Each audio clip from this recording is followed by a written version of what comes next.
हरे कृष्ण, हर हर महादेव। आप सभी का दिन शुभ हो। अब से पहले सारी कथाएं सुनने के लिए आप सभी का बहुत बहुत धन्यवाद। आज दिनांक है 1 मार्च, दिन है शनिवार। आज आप सुनने वाले हैं फाल्गुन मास महात्म्य के 17वें दिन का अध्याय। श्री राम जी कहने लगे कि हे भगवान, आपने जिन जिन तीर्थों का दर्शन किया है उन सबसे उत्तम तीर्थ कौन है, ये मुझे बताइए। सीता जी का अपहरण होने पर मैंने बहुत से ब्रह्म राक्षसों का वध किया है। उस पाप की शुद्धि के लिए आप मुझे किसी ऐसे तीर्थ के बारे में बताइए जो उत्तम से भी उत्तम हो। तब वशिष्ठ जी कहने लगे कि हे श्री राम, गंगा, नर्मदा, ताप्ती, यमुना, सरस्वती, गंडकी, गोमती और पूर्णा, ये सभी नदियां परम पावन हैं। इन सब में नर्मदा और त्रिपथ गामिनी गंगा जी श्रेष्ठ हैं। हे रघुनंदन, श्री गंगा जी दर्शन मात्र से ही सभी पापों को जला देती है। कलयुग में नर्मदा का दर्शन करने से 100 जन्मों के, पास जाने से 300 जन्मों के और जल में स्नान करने से 1000 जन्मों के पापों का नाश हो जाता है। नर्मदा जी के तट पर जाकर साग और मूल फल से भी एक ब्राह्मण को भोजन कराने से कोटि ब्राह्मणों को भोजन देने का फल मिल जाता है। जो 100 योजन दूर से भी गंगा गंगा का उच्चारण करता है वह सब पापों से मुक्त होता और भगवान विष्णु के लोक को जाता है। फाल्गुन अथवा चैत्र मास के अंत में अमावस्या तिथि को और भाद्रपद आश्विन कृष्ण पक्ष में गंगा जी के तट पर जाकर जो मनुष्य स्नान, पितरों का तर्पण और पिंडदान करता है वह अक्षय फल का भागीदार हो जाता है। ताप्ती नदी का स्मरण करने पर महापातकियों के भी 7 गोत्रों का उद्धार हो जाता है। यमुना जी में स्नान करने से मनुष्य सभी पापों से मुक्त हो जाता है और महापातकों से युक्त होने पर भी परम गति को प्राप्त होता है। कार्तिक की पूर्णिमा को कृत्तिका नक्षत्र का योग होने पर जो सरस्वती नदी में स्नान करता है वह गरुड़ की पीठ पर बैठकर उत्तम देवताओं के मुख से अपनी स्तुति सुनता हुआ वैकुंठ धाम को जाता है। जो कार्तिक मास में प्राची सरस्वती के जल में स्नान करके भगवान प्राची माधव की स्तुति करता है वह परम गति को प्राप्त होता है। जो गंडकी, जिसे नारायणी भी कहते हैं, गंडकी नदी के पुण्य तीर्थ में स्नान करता है और शालिग्राम शिला की पूजा करता है उसका फिर दोबारा जन्म नहीं होता, अर्थात उसे मोक्ष मिल जाता है। जो द्वारकावासी श्री कृष्ण के समीप गोमती के जल की लहरों में स्नान करता है वह चतुर्भुज रूप धारण करके वैकुंठ धाम में आनंद का अनुभव करता है। चंबल नदी को नमस्कार करके जो उसके जल का स्पर्श करता है वह पहले और पीछे की 10-10 पीढ़ियों का उद्धार कर देता है। दोनों का संगम देखकर अथवा समुद्र की ध्वनि सुनकर ब्रह्म हत्या से युक्त मनुष्य भी पवित्र होकर अंत में परम गति को प्राप्त होता है। जो मनुष्य माघ मास में प्रयाग में गोता लगाता है वह इस लोक में सुख भोगकर अंत में विष्णु धाम को प्राप्त होता है। जो मनुष्य प्रभास क्षेत्र में 3 रात तक ब्रह्मचर्य पालन पूर्वक निवास करते हैं वे यमलोक और कुंभिपाक आदि नरकों का दर्शन नहीं करते। जो मनुष्य नैमिषारण्य में निवास करता है वह देवत्व को प्राप्त होता है।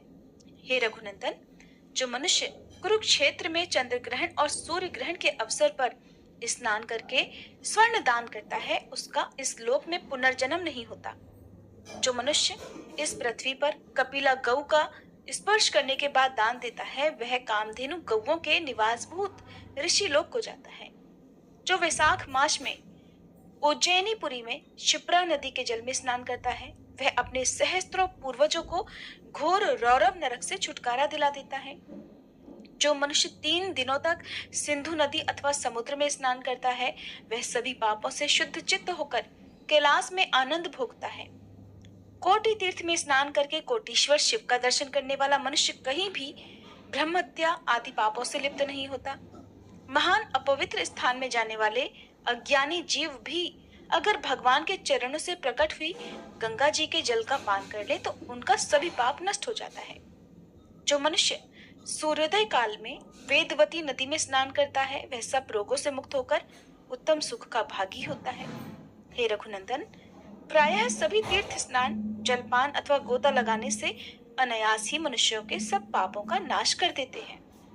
और सब तीर्थों में उत्तम तीर्थ धर्मारण्य बताया गया है क्योंकि ब्रह्मा, विष्णु और शिवजी आदि देवताओं ने पूर्व काल में सबसे पहले इसी तीर्थ को स्थापित किया था। सभी वनों और तीर्थों में विशेषतः धर्मारण्य से बढ़कर भोग और मोक्ष प्रदान करने वाला दूसरा कोई तीर्थ नहीं है। स्वर्ग के देवता भी धर्मारण्य निवासी मनुष्यों की सराहना किया करते हैं। हे श्री राम, द्वारका, काशी, त्रिशूलधारी शिवजी तथा भैरव ये सब जैसे मुक्तिदायक हैं, उसी प्रकार धर्मारण्य भी मोक्ष देने वाला उत्तम तीर्थ है। ये सुनकर महाधनुर्धर श्री रामचंद्र जी बड़े प्रसन्न हुए। उन्होंने सीता जी और अपने भाइयों के साथ तीर्थ यात्रा के लिए प्रस्थान किया। उनके पीछे कपीश्वर हनुमान जी, माता कौशल्या, सुमित्रा जी और कैकेयी, लक्ष्मण, भरत सेना सहित शत्रुघ्न, अयोध्या के अन्य निवासी तथा प्रजाजन भी गए। तीर्थ यात्रा की विधि का पालन करने के लिए घर से चले हुए राजा श्री राम ने अपने कुल के आचार्य महर्षि वशिष्ठ जी से कहा कि मुने, ये तो बड़े आश्चर्य की बात है कि आदि में ये धर्मारण्य क्षेत्र हुआ या फिर द्वारका हुई। धर्मारण्य क्षेत्र की उत्पत्ति कितने समय में हुई है, ये भी बताइए। वशिष्ठ जी कहने लगे कि महाराज, मैं नहीं जानता कि ये क्षेत्र कितने दिनों से प्रकट हुआ है। दीर्घजीवी, लोमश और जामवान इसका कारण जानते होंगे। शरीर में जो अनेक जन्म जन्मांतरों का किया हुआ पाप संचित है, उन सभी पापों का उत्तम प्रायश्चित ये धर्मारण्य क्षेत्र माना गया है। वशिष्ठ जी का ये वचन सुनकर श्री राम जी ने वहां जाने का विचार करके यात्रा विधि का पालन किया। फिर वशिष्ठ जी को आगे करके महामंडलिक राजाओं, सामंतों के साथ पुरस्चरण विधि पूर्ण करके उत्तर दिशा की ओर प्रस्थान किया। आगे जाकर फिर वे पश्चिम दिशा की ओर मुड़ गए। गांव से गांव, देश से देश और वन से वन को लांघते हुए वे आगे बढ़ते चले गए। सेना, सामान, हजारों हाथी, घोड़े, करोड़ों रथ आदि वाहनों और असंख्य शिविकाओं के साथ श्री रघुनाथ जी यात्रा कर रहे थे। वे हाथी पर बैठकर तरह तरह से मैत्री भाव दिखाने वाले विभिन्न देशों को देखते हुए जा रहे थे। उनके ऊपर श्वेत छत्र तना हुआ था और उनके पीछे के भाग में सुंदर चवर डुलाया जा रहा था। 10वें दिन श्री राम जी परम उत्तम धर्मारण्य क्षेत्र में पहुंच गए। उस क्षेत्र के पास में ही मांडलिकपुर को देखकर श्री राम जी ने अपनी सेना के साथ रात में वही निवास किया। उन्होंने सुना कि धर्मारण्य क्षेत्र में इस समय निर्जन और उजाड़ होकर बड़ा भयानक प्रतीत हो रहा है। वहां पर बाघ और शेर भी हैं, यक्ष और राक्षस भी निवास करते हैं। धर्मारण्य अब केवल जंगल मात्र रह गया है। वहां की जनता के मुख से ये सारी बातें सुनकर श्री राम जी कहने लगे कि तुम लोग चिंता मत करो। फिर उन्होंने वहां के व्यवसाय कुशल, शूरवीर, महान बली और पराक्रमी तथा समर्थ वैश्यों को बुलाकर कहा, तुम लोग मेरी यह सोने की पालकी जल्दी लेकर चलो, जिससे मैं अभी धर्मारण्य में पहुंच जाऊं। वहां स्नान और जलपान करने से मनुष्य सब पापों से मुक्त हो जाता है। इस प्रकार श्री राम जी से प्रेरित होकर उन सभी वैश्यों ने तथास्तु कहकर उनकी पालकी उठाई और उन्हें धर्मारण्य में पहुंचा दिया। सेना सहित श्री राम जी ने जब उस क्षेत्र में प्रवेश किया, तब हर वाहन की गति मंद हो गई, बाजों की आवाज भी कम हो गई, हाथी मंद गति से चलने लगे, घोड़े भी धीमे धीमे चलने लगे। ये सब देखकर श्री राम जी को बड़ा आश्चर्य हुआ। उन्होंने विनय पूर्वक अपने गुरु वशिष्ठ जी से पूछा कि हे मुनीश्वर, ये क्या बात है? अचानक ही सभी वाहनों की गति मंद कैसे हो गई? ये तो बड़ी विचित्र बात है।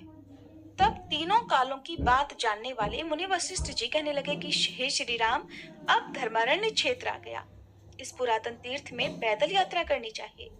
ऐसा करने से पीछे सेना को सुख मिलेगा। तब श्री राम जी सेना के साथ पैदल चलने लगे। जाते जाते वे मधु वासनक नाम वाले परम पावन ग्राम में पहुंचे। वहां पर गुरु वशिष्ठ जी की बताई हुई पद्धति से तरह तरह के उपहारों द्वारा प्रतिष्ठा विधि के साथ मातृकाओं का उन्होंने पूजन किया। जिसके बाद श्री राम जी ने सुवर्णा नदी के दक्षिण तट पर हरित क्षेत्र का निरीक्षण किया। वहां घूमे फिरे और यज्ञ के योग्य बहुत से स्थलों को देखा। उस समय रघुनाथ जी ने धर्म स्थान का निरीक्षण करके अपने आप को धन्य माना और सुवर्णा के उत्तर तट पर सैनिकों को उतारकर खुद उस क्षेत्र में घूमने लगे। वहां के सभी तीर्थों और देव मंदिरों में जा जाकर श्री राम जी ने सभी शास्त्रोक्त कर्म और विधि पूर्वक वहां पर जाकर संपन्न किए। उन्होंने बड़ी श्रद्धा के साथ विधि पूर्वक अपने पितरों का श्राद्ध किया। स्थान से वायव्य कोण में सुवर्णा के दोनों तटों पर श्री रामेश्वर और कामेश्वर का स्थापन किया। इन सब विधियों का पालन करके वे अपनी पत्नी सीता जी के साथ रात में उस नदी के तट पर ही सो गई। जब आधी रात हुई तब सबके सो जाने पर भी धर्मवत्सल श्री राम जी अकेले ही जागते रहे। उस समय उन्हें किसी स्त्री के रोने का शब्द सुनाई दिया। वह करुणाजनक बातें कहकर उस रात में कुर्री की तरह रो रही थी। श्री राम जी ने उसी क्षण गुप्तचर भेजकर उस स्त्री का निरीक्षण कराया, उसे ढूंढा। करुणाजनक स्वर से रोती हुई उस व्याकुल स्त्री को देखकर भगवान श्री राम के दूत पूछने लगे कि सुंदरी, तुम कौन हो? देवी हो या फिर दानवी? किसने तुम्हें भय पहुंचाया? किसने तुम्हारा धन लूट लिया है जिससे तुम व्याकुल होकर बार बार इन कठोर शब्दों का उच्चारण करके रो रही हो? सच सच बताओ, राजा श्री राम तुम्हारा समाचार पूछ रहे हैं। तब वह स्त्री कहने लगी कि तू तो अपने स्वामी को ही मेरे पास भेज दो, जिससे मैं अपने मानसिक दुखों को उनसे कह सकूं और शांति मिले। बहुत अच्छा कहकर दूत वहां से लौट गए। फिर उन्होंने भगवान श्री राम जी के पास जाकर सारी बातें कह सुनाई। दूत कहने लगे कि हे प्रभु, उस स्त्री ने कहा है कि श्री रामचंद्र जी ही मेरे दुख का निवारण कर सकते हैं, इसलिए तुम्हारा कल्याण और तुम उन्हीं को भेजो। ये सुनकर श्री राम जी तुरंत वहां गए और दुख से व्याकुल हुई उस अबला को देखकर वे स्वयं भी दुखी हो गए। उस समय उन्होंने दोनों हाथ जोड़कर उससे पूछा कि शुभे, तुम कौन हो? किसकी पत्नी हो? किसी ने तुम्हें दुखी करके इस निर्जन वन में निकाल दिया है? क्या कारण है? या फिर किसी ने तुम्हारा धन लूटा है? ये सब बातें मुझे बताओ। उनके इस प्रकार पूछने पर उस स्त्री ने मधुर वाणी में प्रेम पूर्वक श्री राम जी की स्तुति की कि हे परमात्मन, आप सनातन परमेश्वर और सबका दुख हरने वाले हैं। जिसके लिए आपका अवतार हुआ था वो कार्य तो आपने पूरा कर लिया। रावण, कुंभकर्ण, मेघनाद, खर, दूषण, त्रिशरा, मारीच और अक्षय कुमार आदि असंख्य भयानक राक्षसों को आपने युद्ध में परास्त किया है। लोकेश, मैं आपकी उत्तम कीर्ति का वर्णन क्या कर सकती हूँ, जब साक्षात ब्रह्मा जी भी आपकी नाभि से प्रकट कमल से उत्पन्न हुए हैं और जैसे वट के बीच में महान वट वृक्ष की स्थिति मानी गई है, उसी प्रकार उन्होंने इस संपूर्ण विश्व को आपके उदर में विराजमान देखा है। हे प्रभु, संसार में राजा दशरथ और आपकी माता कौशल्या धन्य हैं। जिनकी कोख से आप प्रकट हुए हैं वो कुल धन्य है। वो कुल धन्य है जिसमें आप स्वयं आए हैं। वो अयोध्या नगरी धन्य है जिसे आपकी जन्मभूमि होने का गौरव मिला है। वे लोग धन्य हैं जो आपकी शरण में रहते हैं। वे महर्षि वाल्मीकि धन्य हैं जिन्होंने मुख्य मुख्य ब्राह्मणों के लिए अपनी बुद्धि से भावी रामायण की रचना की थी। आपके द्वारा ये रघुकुल अत्यंत पवित्र हो गया है प्रभु। लोक में जो साधारण राजा होता है उसे भी सब लोग भगवान विष्णु का अंश समझते हैं, परंतु आप तो अपने रमणीय गुणों से सुशोभित स्वयं ही साक्षात विष्णु हैं। लोकहित का कोई भी कार्य जिसे करने के विचार करके आपने यहाँ अवतार लिया है, करते समय आपके मार्ग में कभी कोई विघ्न बाधा न आए। इस प्रकार स्तुति करके वह स्त्री श्री राम जी से कहने लगी, रघुनंदन, आप जैसे स्वामी के रहते हुए मैं बहुत लंबे समय से सूनी हो रही हूँ। ये आपका ही दोष है। आप मुझे धर्मारण्य की अधिदेवी ही समझिए। आज 12 वर्ष हो गए और मैं यही दुख में डूबी रहती हूँ।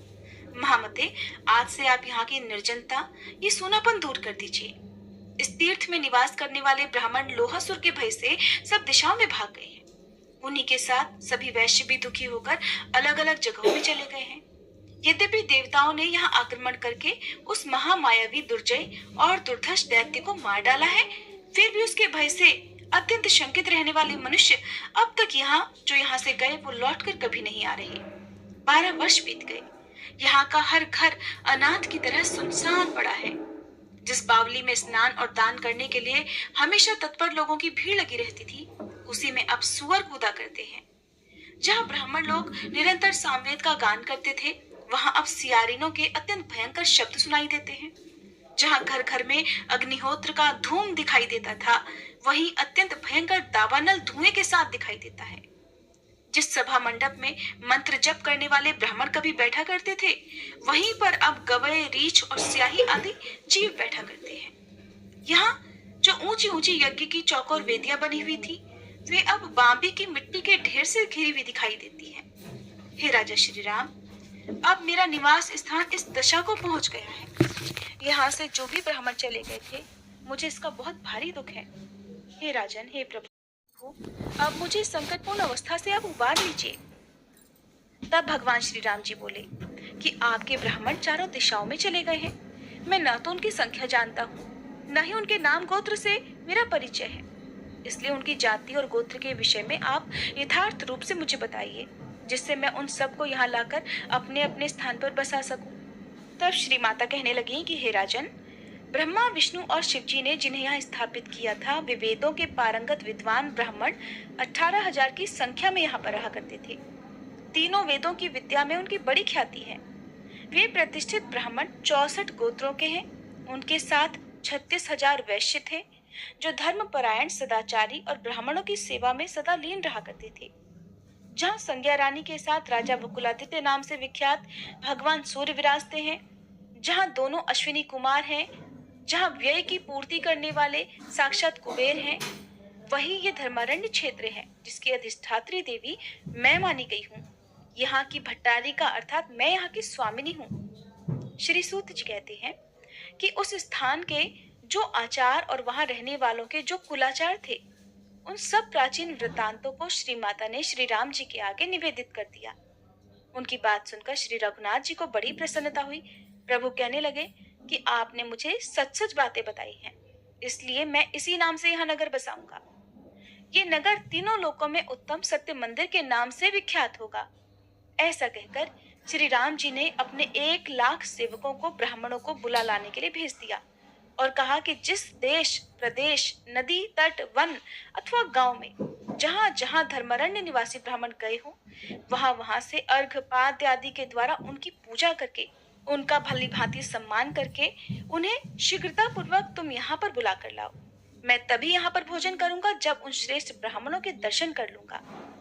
प्रभु का ये आदेश सुनकर उनके आज्ञापालक दूत सभी दिशाओं में तुरंत ही चले गए।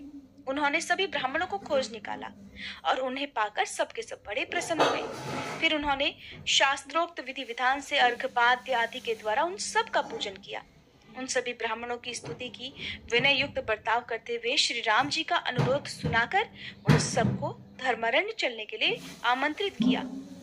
जिसके बाद वे सभी वेद शास्त्र परायण ब्राह्मण सेवकों के साथ वहां जाने को तत्पर हुए और बड़े आदर पूर्वक श्री राम जी के पास गए। उन्हें देखकर दशरथ नंदन महाराज श्री राम जी के अंगों में हर्ष से रोमांच हो आया। उन्होंने अपने आप को कृतार्थ समाना। वे बड़ी तेजी से उठकर पैदल ही उनकी अगवानी के लिए, उनके सम्मान के लिए गए और धरती पर घुटने टेक कर आनंद के आंसू बहाते हुए दोनों हाथ जोड़कर बोले, हे पवित्र ब्राह्मणों, मैं ब्राह्मण के ही प्रसाद से लक्ष्मीपति हूँ, ब्राह्मण के ही प्रसाद से धरणीधर हूँ, ब्राह्मण के ही प्रसाद से मैं जगतपति हूँ और ब्राह्मण के ही प्रसाद से मेरा नाम राम है। श्री राम जी के ऐसा कहने पर वे ब्राह्मण बड़े प्रसन्न हुए। उन्होंने जय जयकार और आशीर्वाद से उनका सम्मान करते हुए कहा, हे रघुनंदन, आप दीर्घायु हों। फिर श्री राम जी उन्हें पुनः प्रणाम करके पाद्य, अर्घ और आसन आदि के द्वारा उनकी आदर, सत्कार और स्तुति करने लगे। दंडवत प्रणाम करके उन्होंने स्तुति की। इसके बाद हाथ जोड़कर उनके चरणों की वंदना की। फिर विचित्र प्रकार के आसन और सोने के आभूषण आदि उन्हें समर्पित किए। अंगूठी, यज्ञोपवीत और कानों के कुंडल दिए। इतना ही नहीं, उन्होंने तरह तरह के रंगों वाली 100 गाय भी दी, जो बछड़े वाली थी और जिनके थन घड़े के समान थे। उनकी पीठ पर वस्त्र ओढ़ाया गया था, गले में घंटे बंधे थे, सींग सोने से और खुर चांदी से मढ़े गए थे। उनका पीछे का भाग ताम्रपत्र से सजा हुआ था और दूध दुहने के लिए हर गाय के साथ एक कांसे का पात्र था। इतना सब कुछ करने के बाद भगवान श्री राम उन ब्राह्मणों से कहने लगे कि हे ब्राह्मणों, अब मैं श्री माता की आज्ञा से इस तीर्थ का जीर्णोद्धार करूंगा, अर्थात इसे फिर से बसाऊंगा, जो आप सभी के जाने से सूना हो गया था। आप लोग इस काम के लिए मुझे आज्ञा दीजिए और मेरा दिया हुआ दान ग्रहण कीजिए। सत्पात्र को ही दान देना चाहिए, अपात्र को कुछ भी नहीं दिया जाता, क्योंकि सुपात्र नाव की तरह सदा पार उतारता है और अपात्र लोह पिंड के समान केवल डुबोने वाला होता है। हे ब्राह्मणों, केवल जाति मात्र से ब्राह्मणता नहीं आती है, बल्कि उसके साथ साथ ब्राह्मणोचित कर्म भी होना चाहिए। संसार में क्रिया बलवती होती है, कर्महीन ब्राह्मणों को दान देने से कहां से फल मिल जाएगा। इस कारण सत्यवादी ब्राह्मण ही परम पूजनीय माने गए हैं। अब यज्ञ कार्य प्रारंभ होने वाला है, इसमें आप लोग सदा कृपा कीजिए। तब वे सब ब्राह्मण आपस में मिलकर विचार करने लगे। उनमें से कुछ ब्राह्मणों ने श्री राम जी से इस प्रकार कहा कि हे रघुनंदन, हम सब शिलोच्छ वृत्ति से जीविका चलाने वाले हैं, पूर्ण संतोष का आश्रय लेकर धर्मानुष्ठान में लगे रहते हैं, इसलिए हमें दान लेने से कोई प्रयोजन नहीं है। हमें ये सब दान नहीं चाहिए। राजा का प्रतिग्रह बड़ा भयंकर होता है, यानी कि जब राजा कुछ देता है तो उसके बदले में कुछ ना कुछ लेता भी है। इसलिए हम भयदायक प्रतिग्रह नहीं लेना चाहते। उन ब्राह्मणों में से कुछ एकाहित व्रत वाले थे, जो दिन में केवल एक बार ही भोजन किया करते थे। कुछ अमृत वृत्ति से रहते थे, यानी कि जो कुछ भी बिना मांगे मिल जाए उसी से संतोष कर लेते थे। कुछ कुंभी धान्य संज्ञा वाले ब्राह्मण थे, यानी कि वे एक घड़े से अधिक धन का संग्रह कभी नहीं किया करते थे। कुछ ब्राह्मण यजन याजन, अध्ययन अध्यापन और दान तथा प्रतिग्रह, इन 6 कर्मों में तत्पर रहा करते थे। वे सभी ब्राह्मण ब्रह्मा, विष्णु और शिव जी, इन तीनों मूर्तियों के स्थापित किए हुए थे। सबके स्वभाव और गुण अलग अलग थे। तब उनमें से कुछ ब्राह्मण इस प्रकार बोले कि हे रघुनंदन, हम लोग ब्रह्मा, विष्णु और शिव जी, इन तीनों स्वरूपों की आज्ञा लिए बिना कैसे प्रतिग्रह स्वीकार कर सकते हैं? जब तक श्री ब्रह्मा, विष्णु आदि देवताओं ने नहीं कहा, तब तक हमने किसी का तांबूल अर्थात पान तक स्वीकार नहीं किया है। ऐसा सुनकर श्री राम जी ने महात्मा वशिष्ठ जी से परामर्श किया और अपने गुरु के साथ ही उन्होंने श्री ब्रह्मा, विष्णु और शिव जी आदि देवताओं का स्मरण किया। स्मरण करते ही सब देवता वहीं पर आ पहुंचे। उनके विमानों की पंक्ति कोटि कोटि सूर्यों के समान प्रकाशित हो रही थी। श्री राम जी ने बड़ी प्रसन्नता के साथ उन सब का यथायोग्य पूजन किया और सारा वृतांत सुनाते हुए कहा, मैं इस क्षेत्र की अधिदेवी के कहने से यही धर्मारण्य हरि क्षेत्र में धर्मकूप के समीप जीर्णोद्धार करना चाहता हूँ प्रभु। इसके बाद वे सब ब्राह्मण तीनों मूर्तियों को प्रणाम करके प्रसन्नता से भर गए। उनका मनोरथ सफल हो गया। उन्होंने अर्घ पाद्य आदि की विधि से श्रद्धा पूर्वक उनका पूजन किया। वे तीनों देवता ब्रह्मा, विष्णु और शिव जी क्षण भर विश्राम करके विनय पूर्वक हाथ जोड़े खड़े हुए भगवान श्री राम जी से बोले, सूर्यवंश विभूषण हे श्री राम, आपने देवद्रोही रावण आदि राक्षसों का जो संहार किया है, इससे हम लोग बहुत प्रसन्न हैं। आप इस महास्थान का उद्धार कीजिए और महान सुयश प्राप्त कीजिए। तब उन देवताओं की आज्ञा पाकर दशरथ नंदन श्री राम जी बहुत प्रसन्न हुए और ब्रह्मा आदि देवताओं के समीप जीर्णोद्धार का कार्य प्रारंभ कर दिया। इससे पहले उन्होंने महान पर्वत के समान सुंदर और विशाल वेदी बनवाई और उसके ऊपर तरह तरह के सुंदर ब्रह्मशाला, गृहशाला और बाह्यशाला आदि का निर्माण कराया।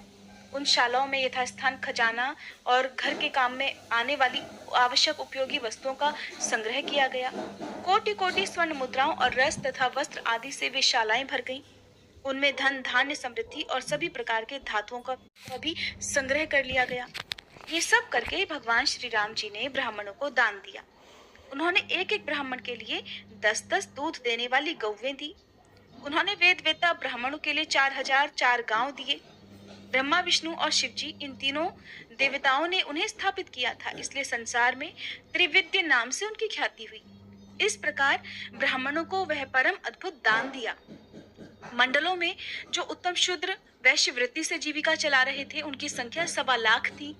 वे सब श्री राम जी की आज्ञा का पालन करने वाले थे और मांडलिक कहलाते थे। उन सबको श्री राम जी ने ब्राह्मणों की सेवा में नियुक्त कर दिया। श्री राम जी ने 2 चवर और खड्ग दिए। प्रतिष्ठा विधि के साथ अपने कुल के स्वामी भगवान सूर्य को स्थापित किया। 4 वेदों से युक्त ब्रह्मा जी की स्थापना की गई। महाशक्ति श्री माता और श्री हरि को भी स्थापित किया। विघ्नों का नाश करने के लिए दक्षिण द्वार पर उन्होंने गणेश जी और अन्य देवताओं की स्थापना की। वीरवर श्री रघुनाथ जी ने 7 मंजिल के मंदिर बनवाए और यह नियम किया कि जो कोई भी यहाँ शुभ और मांगलिक कार्य करे, पुत्र हो जाने पर जात कर्म, अन्नप्राशन और मुंडन आदि कर्म करे, यज्ञ कर्मों में लक्ष्य होम और कोटि होम करे, वास्तु पूजा और गृह शांति करे तथा ऐसे महोत्सवों के अवसर पर मनुष्य जो कुछ भी द्रव्य, अन्न, वस्त्र, धेनु, स्वर्ण, रजत आदि का दान ब्राह्मणों, शूद्रों, दीनों, अनाथों और अंधों के लिए दे, उस समय पहले कार्य की सिद्धि के लिए भगवान बकुलादित्य और श्रीमाता का भाग जरूर निकाल दे। जो मनुष्य मेरी आज्ञा का उल्लंघन करके इसके विपरीत आचरण करेगा, उसके उस कर्म में विघ्न अवश्य ही उपस्थित होगा। ऐसा कहकर भगवान श्री राम ने प्रसन्न मन से देवताओं की बावलियों, सुंदर 4 दीवारियों, दुर्ग के उपकरणों, विस्तृत सड़कों और गलियों, कुंड, सरोवर, तलैया, धर्मवापी और अन्य देव निर्मित कूपों का पुनर्निर्माण कराया। इस प्रकार मनोरम धर्मारण्य में इन सब वस्तुओं का विस्तार पूर्वक निर्माण कराकर भगवान श्री राम ने उन्हें त्रयी विद्या के मुख्य मुख्य विद्वानों को सौंप दिया। श्री रामचंद्र जी का शासन वहां पर ताम्रपत्र पर लिख कर दिया गया है।